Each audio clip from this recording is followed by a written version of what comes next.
Welcome, everyone, to the Caribbean Cultural Center African Diaspora Institute. This is our latest session of Afro Waves. My name is Sabine Blazin. I am the Director of Programs here at CCCADI. We at CCCADI are dedicated to advancing racial and social justice and cultural equity for African descendants. CCCADI is for us, by us. CCCADI is a nonprofit organization. In order to continue our legacy and build strong Afro futures, we need your support. AfroWaves is our concert series that showcases the Black cultural evolution with vanguard artists of the African diaspora, and one of the many programs that help us fulfill our mission. Tonight, we are at the beautiful Gaia No Maya space in Brooklyn, New York, for our latest installment featuring the sounds of Metrès Riva Nyri Précil.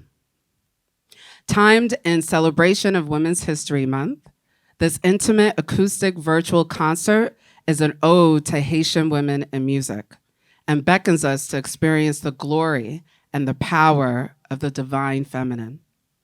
This Afro Waves program is also part of CCCADI's year-long effort to uplift the legacy of Haiti through its theme, Lakay c'est Lakay, that translates to home is home.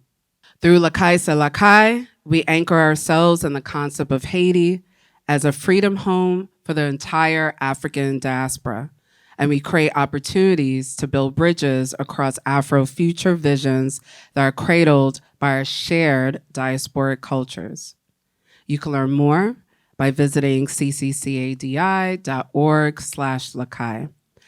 I also want to add just a brief moment of silence for what's happening in Haiti right now in a state of emergency.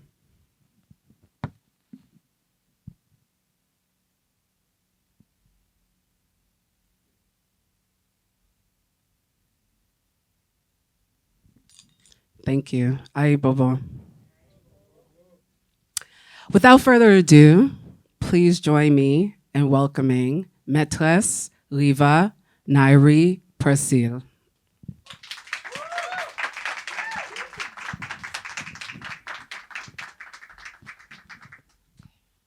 Hello, beautiful. Hello, hello. Good evening. Bonsoir. Comment nous y? Hola, okay.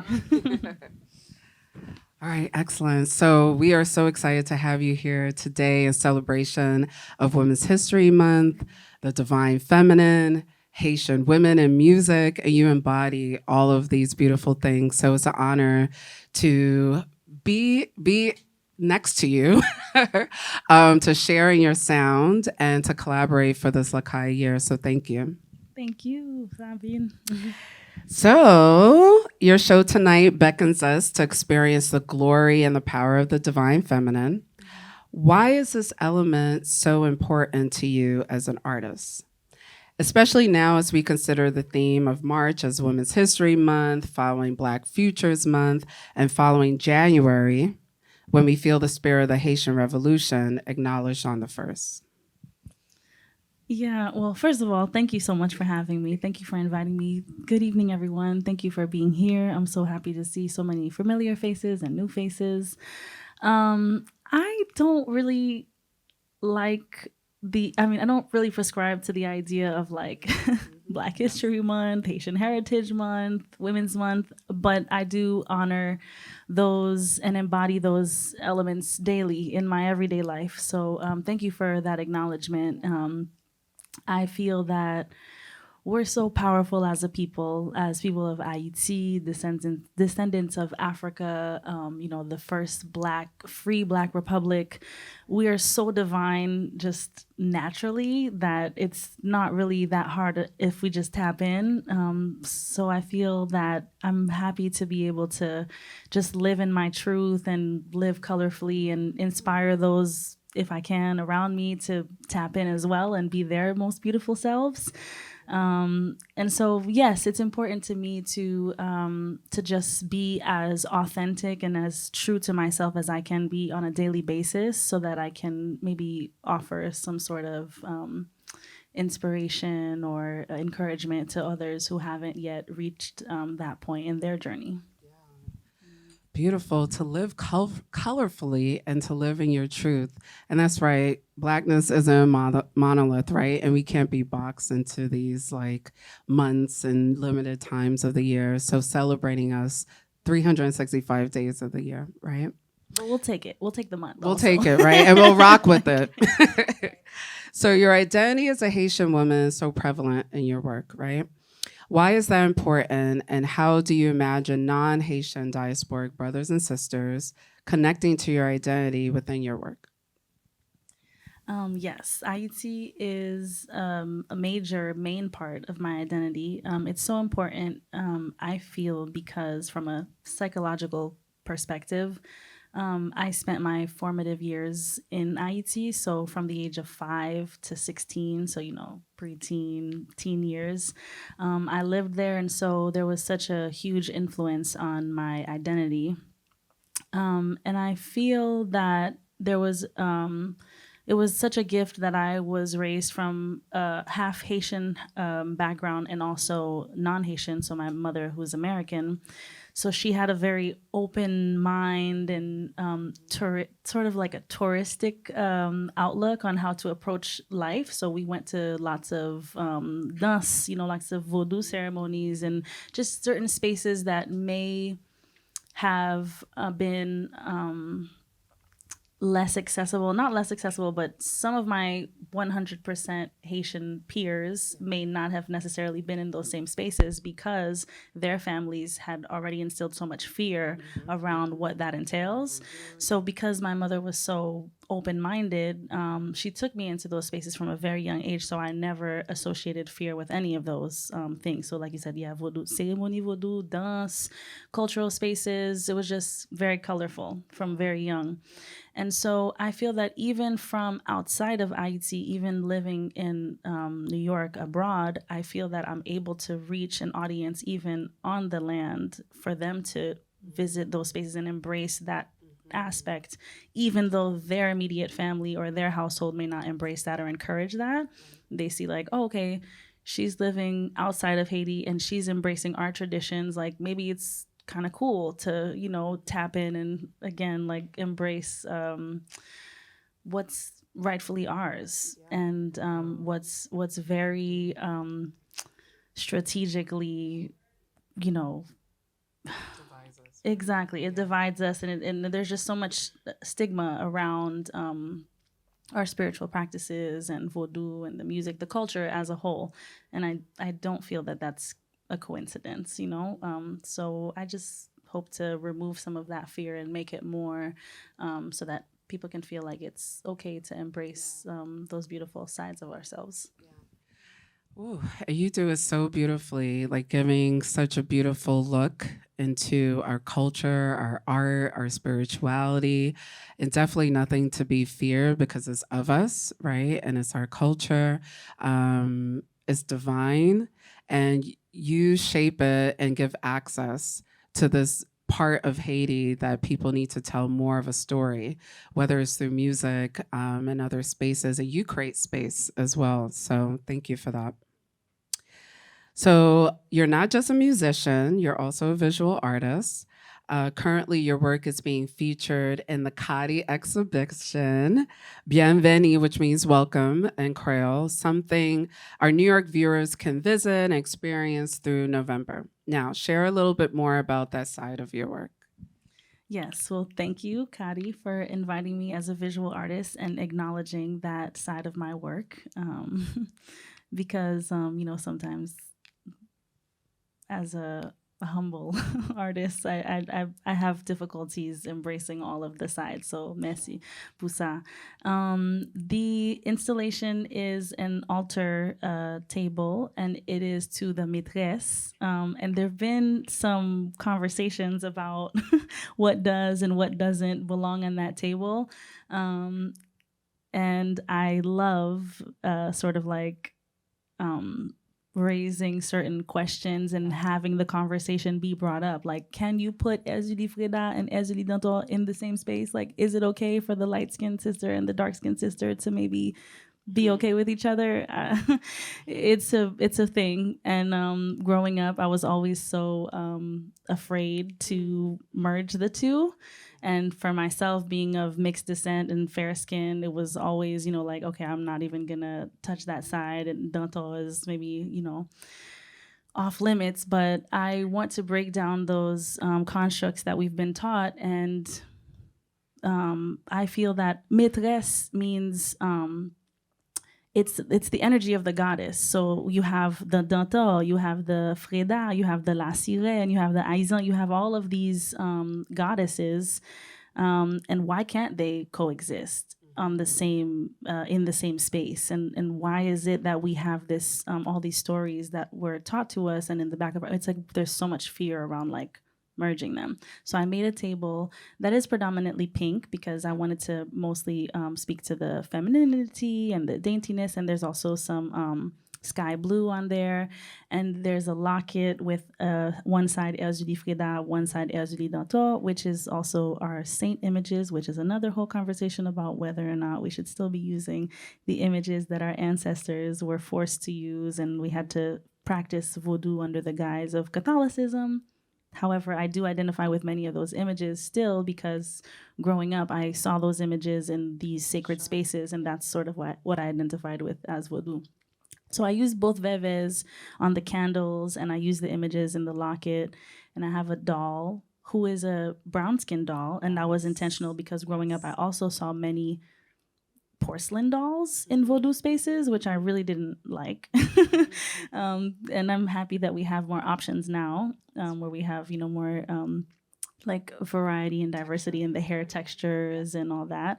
So I used a beautiful brown doll with a beautiful curly hair, and I addressed her. And it was really fun for me to create that table, and thank you again for creating that space for me. Again, it's been brought up a few times from different practitioners, and like what belongs there and what doesn't belong there, and I open to the conversation to sort of learn, and also to give my opinion and why I chose to do this or do that. So it's an ode to the Metrès. So yes, I'm happy that it's there and it's available for people to see in person. I also put a Bible in the corner under the table, because the Bible is used in many of the spiritual spaces, not just in voodoo, but I think in many other practices, the Bible is sort of a main reference, or used in many rituals, but it's not always openly discussed. So that's why I sort of like put it hidden but in plain sight, like in the corner there. And it's a pink Bible. Of course, it has to be cute, aesthetically pleasing. We're very big on the aesthetics. So that was, I had such a great time, and all of the candles I hand painted, and so it's up till November for everyone to view. Oh my goodness. It's such a beautiful piece, and it centers and anchors the room because there's 3 different segments of the exhibition on 2 floors. And that actually is the start of the exhibition. And we wanted that room to be a tribute to the divine feminine. And your altar just anchors us in that space. And it's called the Lespri room, which means spirit. And yes, it is a conversation piece, as art should be, right? And all of those elements, the way that you weaved and create your own syncretism, right? In terms of the beauty of voodoo and these energies, our ancestors are pleased. And I definitely encourage people to come out, and you brought so much vibrancy and beautiful color and that divine spirit to the space. So thank you. So thank you. Are we ready to rock with Riva? Woo! All right, thank you so much. Yes, thank you. We look forward to the performance.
Ezilio, ma prale se una dio, ou fait yo bien, non point grand merci.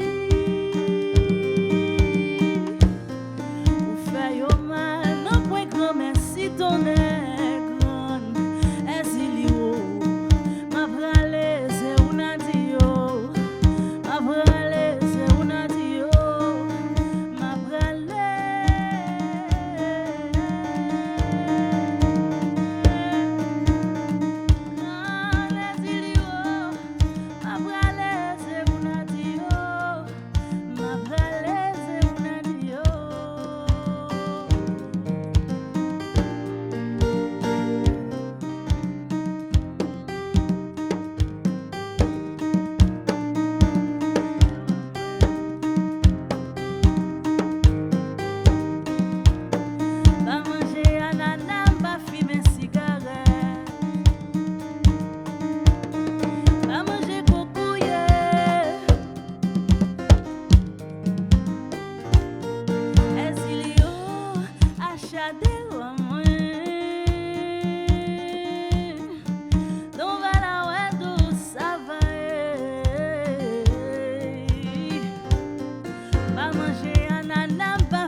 Thank you.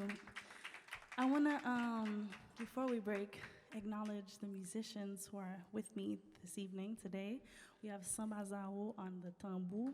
Please, please, please give it up. For me to be performing with him is honestly a dream come true. I've admired him for so many years. He is one of our greatest storytellers, what we call a samba. Samba actually means like a singer, storyteller,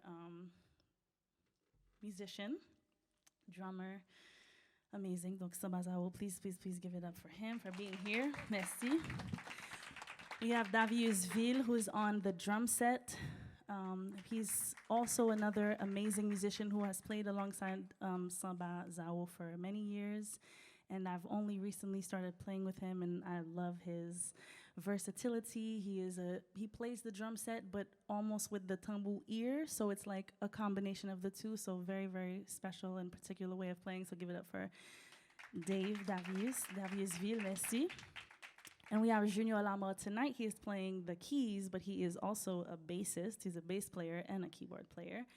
So he has that bass ear, and he plays the piano. He's the maestro. He's the one who arranges everything for us. So give it up for Lama tonight. Merci. Couldn't do it without them.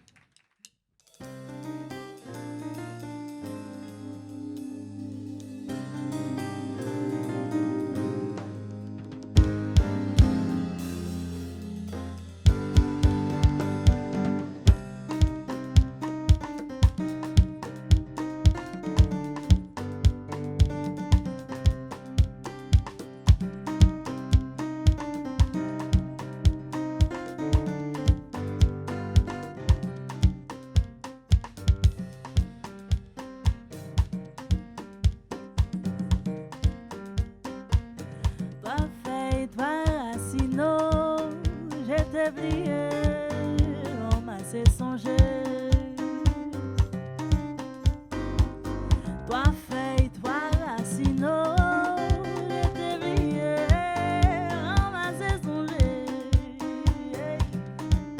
Moi gagne on passe, moi toi feuille tomber là-dedans, j'étais oublié, on m'a assez songé.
Reimagined as a troubadour version.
souvent de ça, na yo le. A desile, na yo le, kebe souvent de ça, na yo le. A desile, na yo le, kebe souvent de ça, na yo le. A desile, na yo le, kebe souvent de ça, na yo le.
Jean voilà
with, all right, this is our last song.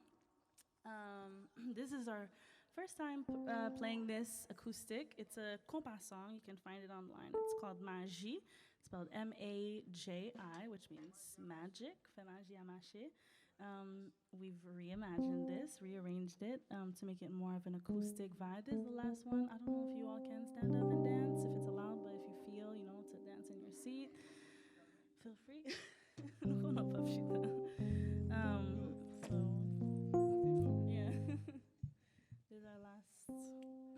last piece.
Sao, Davisville, Junior Lama. My name is Metrès Riva Nyri Précil. Thank you so much for having me, CCCADI.